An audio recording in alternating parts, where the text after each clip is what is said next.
Okay, let's continue the further discussion on DFT. पिछले lecture में हमने एक बहुत बड़ा सा एग्जांपल सॉल्व किया डिस्क्रीट फोरियर ट्रांसफॉर्म का विद फॉर्मूला मेथड।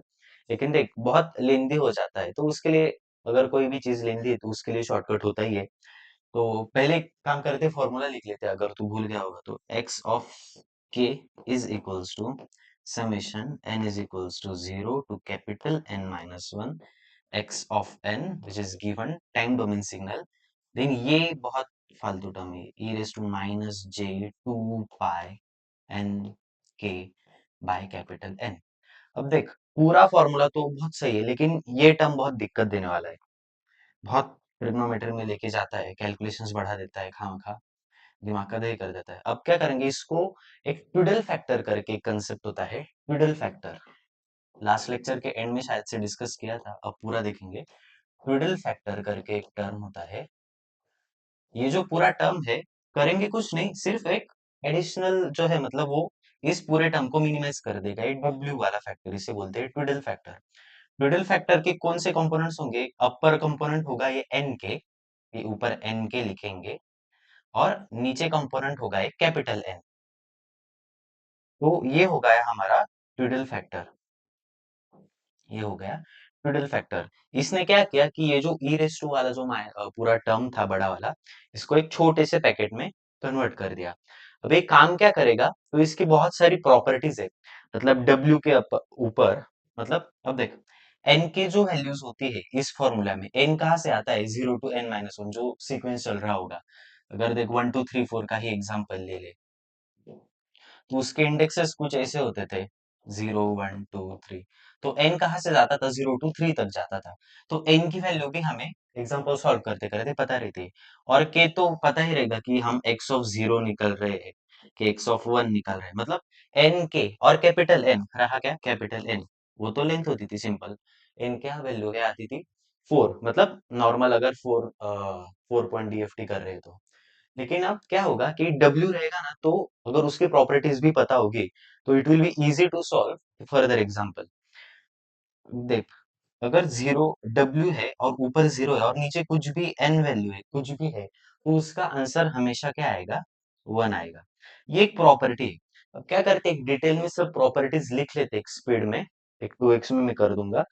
तो क्या होगा, और उसके बाद कुछ एग्जांपल्स लेके उसी प्रॉपर्टीज को डिस्कस करेंगे, क्योंकि प्रॉपर्टीज बहुत मैथमेटिकल वैसे कुछ पूछेगा नहीं, लेकिन एग्जांपल में कैसे यूज करना है at the end of this video में वो बताऊंगा। लेकिन प्रॉपर्टीज है, फॉर्मेलिटी तो करनी पड़ेगी, तो पहले वो लिख लेते हैं।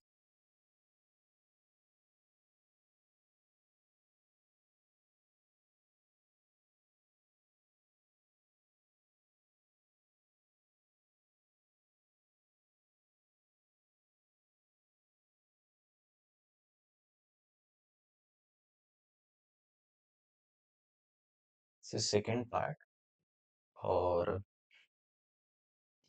At the end W n k by n and W minus n k by n, ये जो दोनों रहेंगे, this will be complex conjugates of each other. These are complex conjugates. अब क्या करते हैं कि एग्जांपल्स के साथ इस प्रॉपर्टी को समझ लेते हैं। अब मैं शॉर्ट में एक्सप्लेन कर देता हूँ, मैंने 2x किया था इसलिए कुछ बोला नहीं। अगर W के ऊपर जीरो रहेगा, और W के ऊपर और नीचे सेम वैल्यूज रहेंगी, और W के ऊपर और नीचे की वैल्यू सेम है, सिर्फ साइन में डिफरेंस है, और सेम वैल्यूज है, साइन भी सेम है, सब केस में आंसर क्या आएगा? 1 आएगा। नेक्स्ट में W के ऊपर एन एन है, ये कुछ भी कॉम्बिनेशन हो सकता है। वन मतलब W, कलर थोड़ा चेंज कर लेता। अब मेरा W है 1 into 2 है लेट से, और नीचे भी 2 है, तो इसको तू क्या कर सकता है, सीधा W 1 by 1 कर सकता है, और इसका आंसर भी क्या आएगा? 1 आएगा। इसको ऐसे ही डिकोड करते हैं। अब W है, A कोई भी एक नंबर है, और कैपिटल N है नीचे। तो उस नंबर से हम n की जो मल्टीपल वैल्यू रहेगी, कैपिटल N की जो इंटीग्रल मल्टीपल वैल्यू रहेगी, उसे हम सब्सट्रैक्ट भी कर सकते हैं और उसमें ऐड भी कर सकते हैं। इसका एग्जांपल देखेगा तो W अगर मैंने लिया, चल 13 ले लेता, 13, और नीचे लिखते में 4। इसको हम कैसे लिख सकते हैं कि W13 - 4 का कोई भी एक मल्टीपल, इंटीग्रल मल्टीपल, 0 1 2 3, 13 के पीछे पीछे कौन आएगा, 12 आएगा, तो 12 इधर लिख सकते हैं और नीचे रहेगा 4, तो it will be equals to W1/4। इस हिसाब से हम सब प्रॉपर्टीज देखते हैं। अब इसके आगे कुछ हम प्रॉपर्टीज लेंगे, कुछ सिंपल एग्जांपल्स लेंगे जो इस इन प्रॉपर्टीज को डिकोड करेंगे और उनको हम एक्चुअल एग्जांपल्स में यूज करवाएंगे। ओके, तो इसी पार्ट को कंटिन्यू करते हैं। तो फर्स्ट पार्ट में हमने देखा कि अगर ऊपर जीरो रहा होगा तो सेम वैल्यूज होगी, तो वैल्यूज मोस्टली वन आती है। देन अगर ये कुछ इंपॉर्टेंट प्रॉपर्टीज है जिसमें अगर कुछ अलग अलग नंबर्स आ जाए, जैसे ऊपर 13 आ गया और नीचे 4 आ गया, तो उसको हम कैसे मिनिमाइज कर सकते हैं।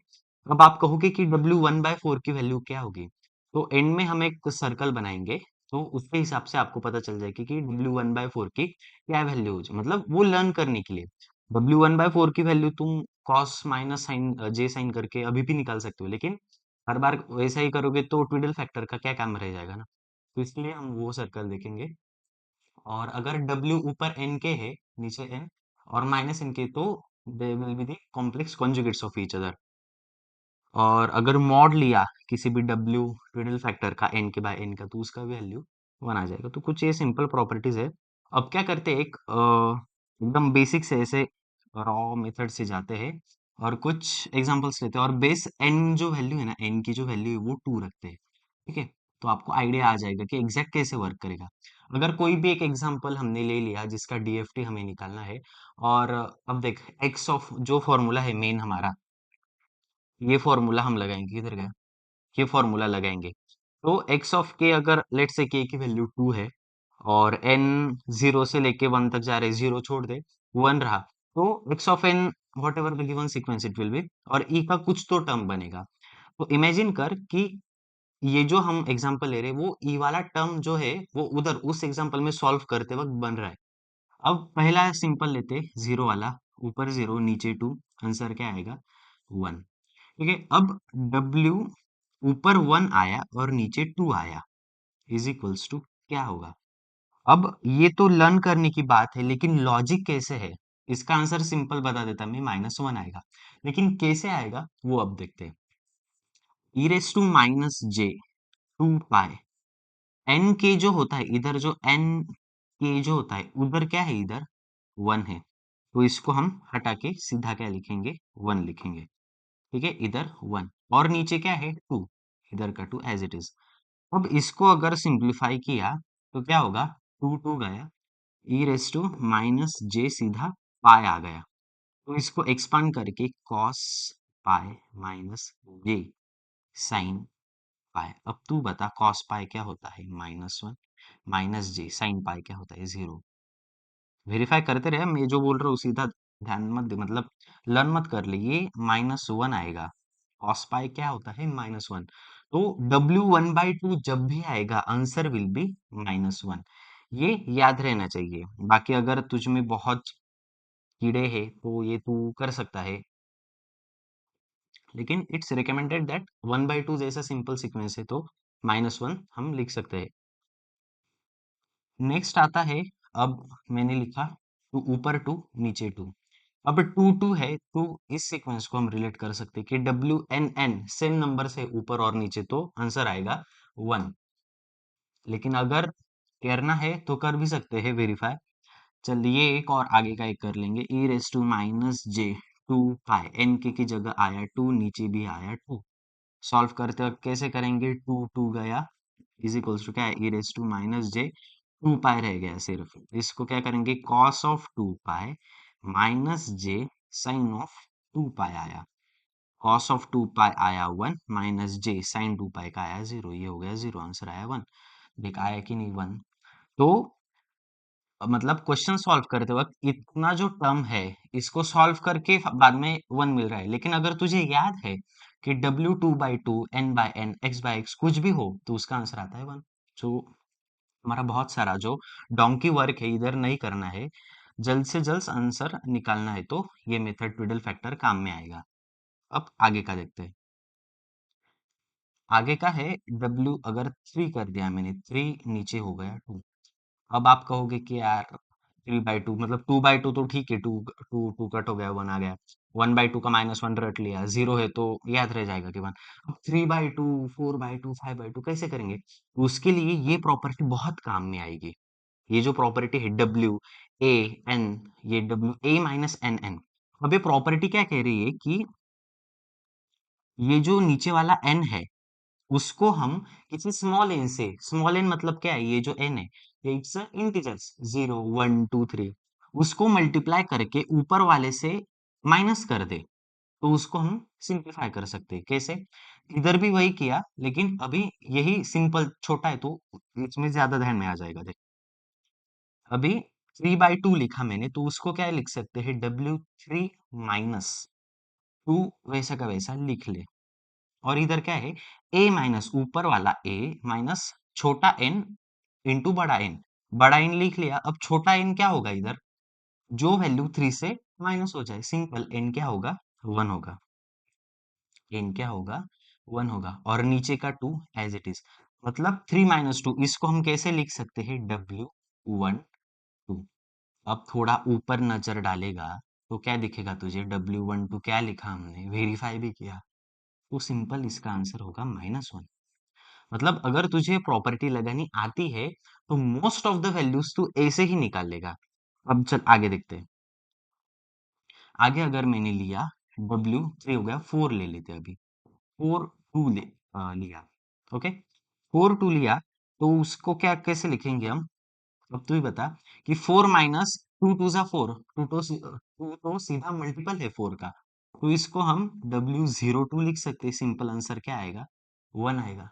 और और इसको कैसे लिख सकते हैं कि W जो है वो n into n upon n रहेगा, तो इसको सीधा उसका आंसर सीधा आएगा 1।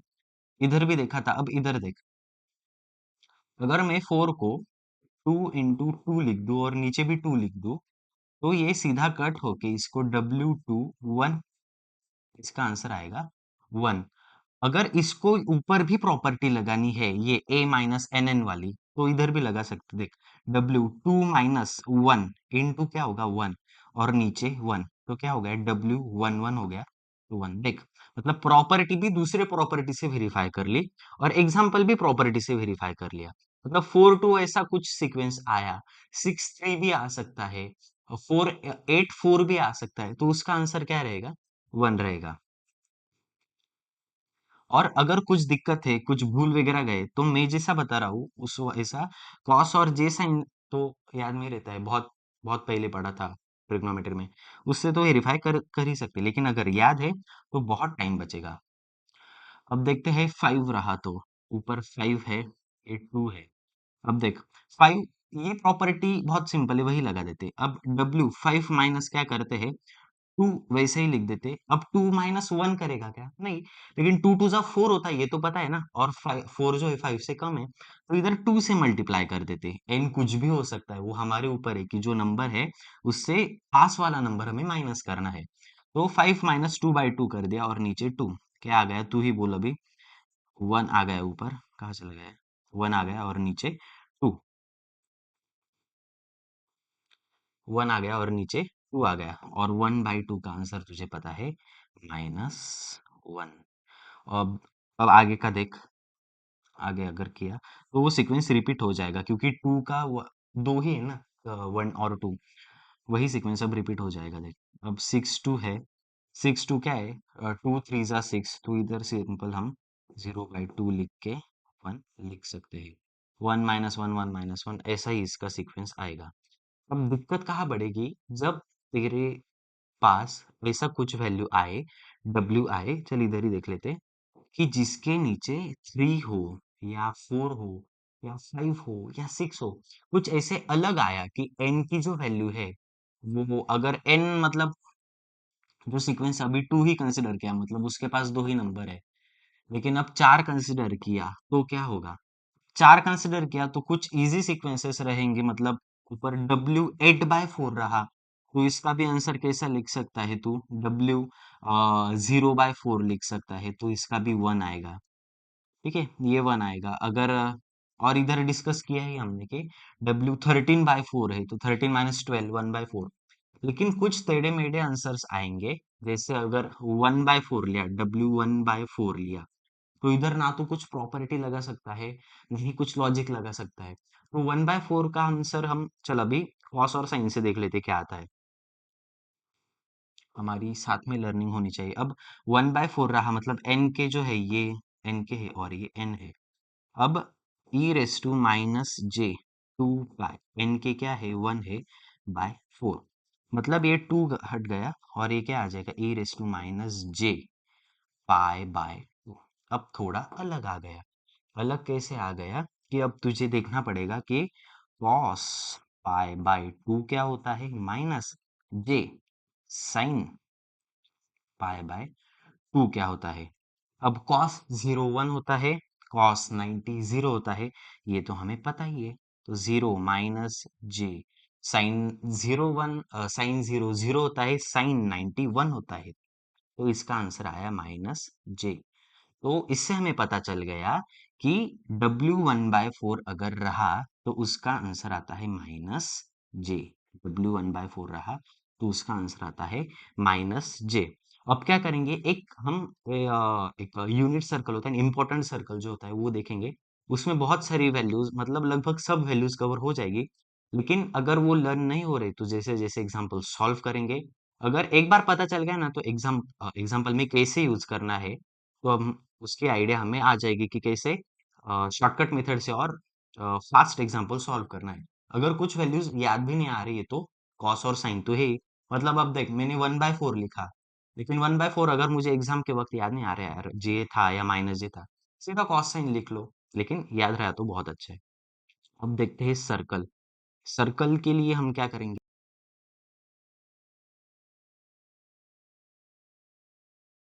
इधर से स्टार्ट करेंगे। डब्ल्यू, थोड़ा ये इधर से कर लेते हैं।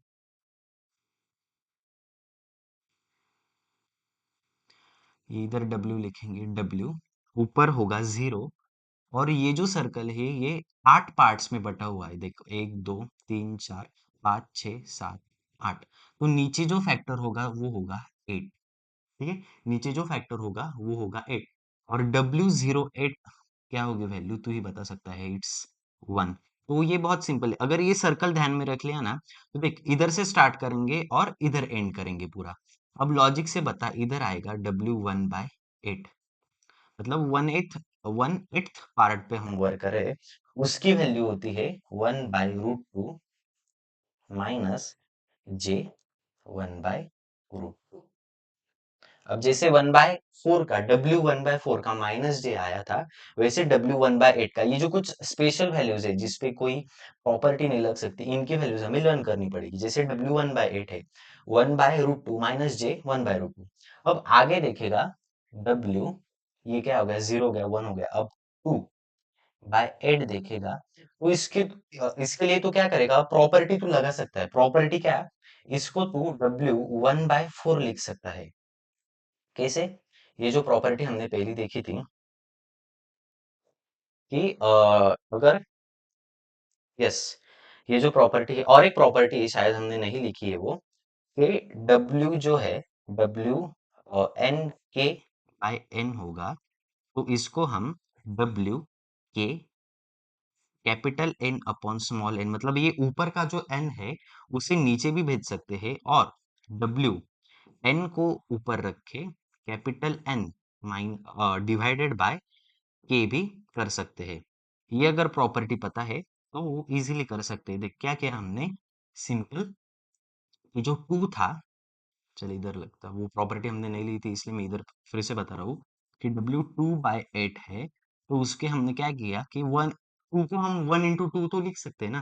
तो अगर मैंने 1 into 2 लिखा, 8 लिखा, तो उसको क्या करेंगे हम, W1 ऊपर ही रखेंगे, 8/2 कर देंगे।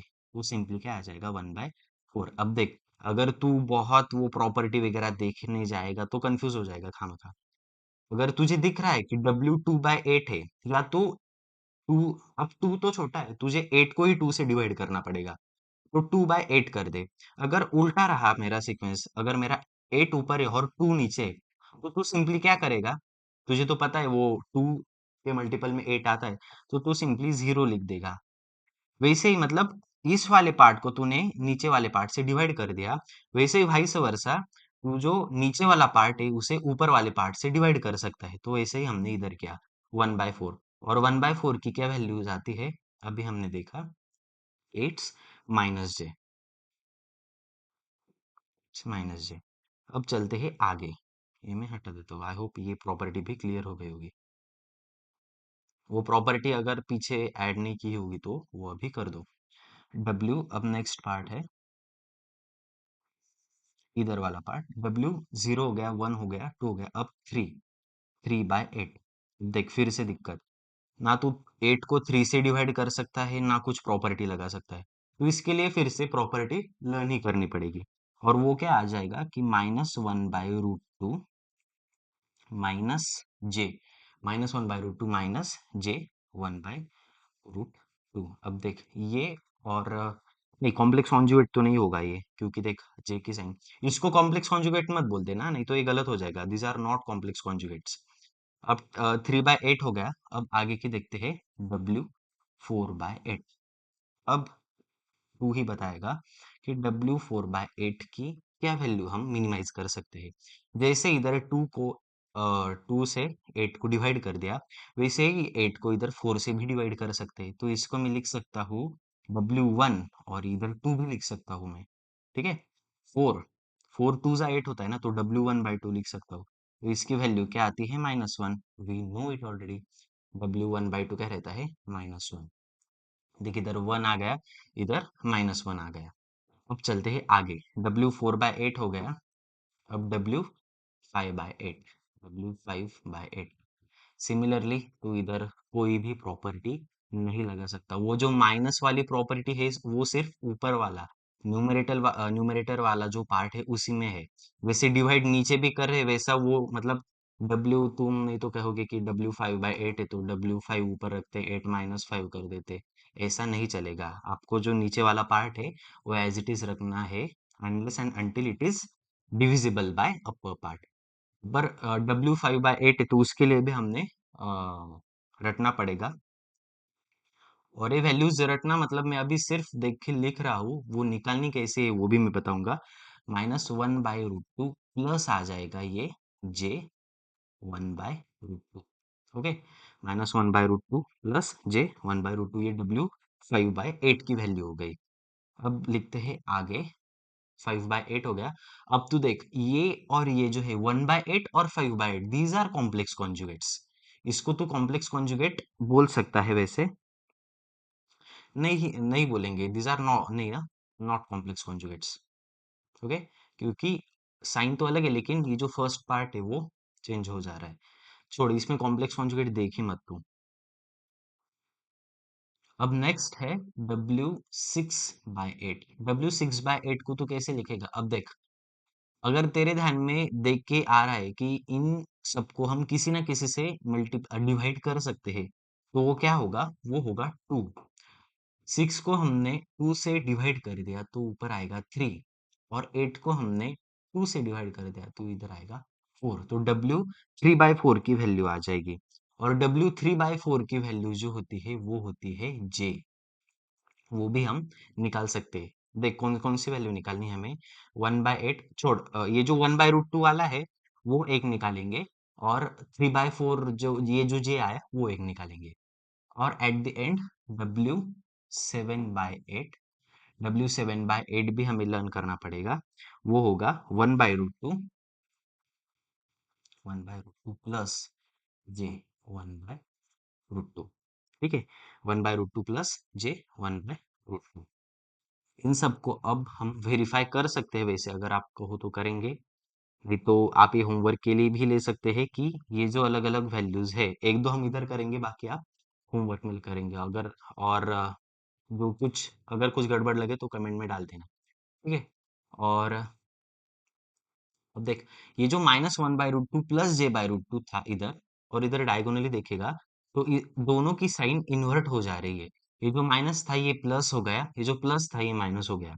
सिमिलरली इधर देख, ये जो माइनस था, -1/√2 माइनस J 1/√2, ये इस फर्स्ट क्वाड्रेंट में। क्वाड्रेंट सिस्टम तो पता ही होगी ना, मतलब ये फर्स्ट क्वाड्रेंट, ये सेकंड क्वाड्रेंट, ये थर्ड क्वाड्रेंट, और ये fourth quadrant. All sine tan cos का फॉर्मूला भी पता होगा शायद से तुझे, थोड़ा सा trigonometry. All sine tan cos मतलब फर्स्ट क्वाड्रेंट में साइन टेन कॉस सब पॉजिटिव रहते हैं, सेकंड क्वाड्रेंट में साइन पॉजिटिव रहता, थर्ड क्वाड्रेंट में टेन पॉजिटिव रहता, फोर्थ क्वाड्रेंट में कॉस पॉजिटिव रहता। तो ये प्रॉपर्टीज मतलब अगर ऐसे देखोगे तो रिवीजन भी हो जाती है, और इसको याद रखना इट्स थोड़ा डिफिकल्ट, बट अगर तुझे लॉजिकली वो याद रखना है, चल अभी W3/8 निकाल के देखते हैं। W3/8 है हमारे पास, W3/8 है, तो क्या होगा कि e raise to minus J 2 pi, N के की जगह पे 3 आ जाएगा और नीचे आ जाएगा 8, 2 से 8 चला गया और ये आ जाएगा 3 पाई/4। ये क्या आ गया, 3 पाई/4, मतलब e रेस टू माइनस जे 3 पाई/4। अब cos 3 पाई/4 माइनस जे साइन 3 पाई/4, अब तक क्या होता था, एक तो cos 0 हो जाता था, नहीं तो साइन 0 हो जाता था। अब इसकी अगर तू वैल्यू देखेगा, cos 3 पाई/4 मतलब पाई/4 जो होता है वो इसका हाफ होता है। ये फर्स्ट पाई/4, ये सेकंड पाई/4 है और ये थर्ड पाई/4, मतलब सेकंड क्वाड्रेंट में आ गया, और सेकंड क्वाड्रेंट में साइन पॉजिटिव होता है तो कॉस तो निगेटिव होगा ना। और इसकी वैल्यू क्या होती है, पाई/4 की 1/√2 होती है, ये तो हम लोग पढ़ा ही है। तो सिंपल लिख लेंगे कि -1/√2, minus sine as it is J. अब देखते हैं sine 3 pi. Sine 3 pi second quadrant में ही है, 3 पाई/4 है, साइन तो पॉजिटिव रहता है तो ये पॉजिटिव ही रहेगा, मतलब ये 1/√2 आ जाएगा। वेरीफाई करके देख, W3/8 की वैल्यू -1/√2 माइनस J/√2। अब किधर गया, हाँ देख इधर थर्ड क्वाड्रेंट में आ रहा है, सेम आ गई। तो ऐसे तू वेरीफाई कर सकता है। अगर तुझे देखना है W3/4, W3/4 देख ले। W3/4 जो होगा वो क्या होगा, अगर मेरे पास W3/4 है तो e raise to minus J 2 pi, ऊपर 3 नीचे 4। कुछ गलत किया क्या, 6 8 था, 3/4 किया, हाँ ठीक है चल। और इसी को आगे कंटिन्यू करेंगे तो क्या आ जाएगा, 3 पाई/2 है इधर, तो e raise to minus J 3 pi cos 3 pi minus J sine 3 pi. Cos 3 pi मतलब अब देख, पाई/2 किधर, इधर आता है, 1 पाई/2, 2 पाई/2, 3 पाई/2। कॉस 0 1 होता है तो ये तो 0 हो जाएगा, माइनस जे साइन 3 पाई/2, साइन 0 0 होता है, साइन 91 होता है, तो एग्जैक्ट उसके अपोजिट इधर साइन -1 होगा, तो ये हो गया -1, तो ये माइनस माइनस प्लस जे आ जाएगा। ठीक है, ट्रिग्नोमेट्री में बोलता हूँ, अलग से एक वीडियो भी बना दूंगा। अगर सर्कल ध्यान में होगा, एक साइन 0 इधर होता है, ओके, तो साइन 0 0 है, तो साइन पाई जो होगा 180 वो भी 0 होगा, लेकिन साइन 91 होता है तो उसके एग्जैक्ट अपोजिट 270 होता है, तो वो -1 होगा। अगर ऐसे कुछ ट्रिक्स हमने हमारे दिमाग में रखे तो it becomes very easy to analyse और solve any kind of trigonometrical part. तो ये अब हमने देख लिया। अब क्या करेंगे, नेक्स्ट वीडियो में एक जो क्वेश्चन था 1 2 3 4 वाला, वो फिर से सॉल्व करेंगे, ठीक है। अलग क्वेश्चन लेना है तो वो भी ले सकते हैं, तो मैं तो कहता हूँ वही क्वेश्चन लेते हैं और वो देखते हैं कि ट्विडल फैक्टर से कितनी इजीली वो सॉल्व हो जाएगा। ओके, ठीक है, थैंक यू।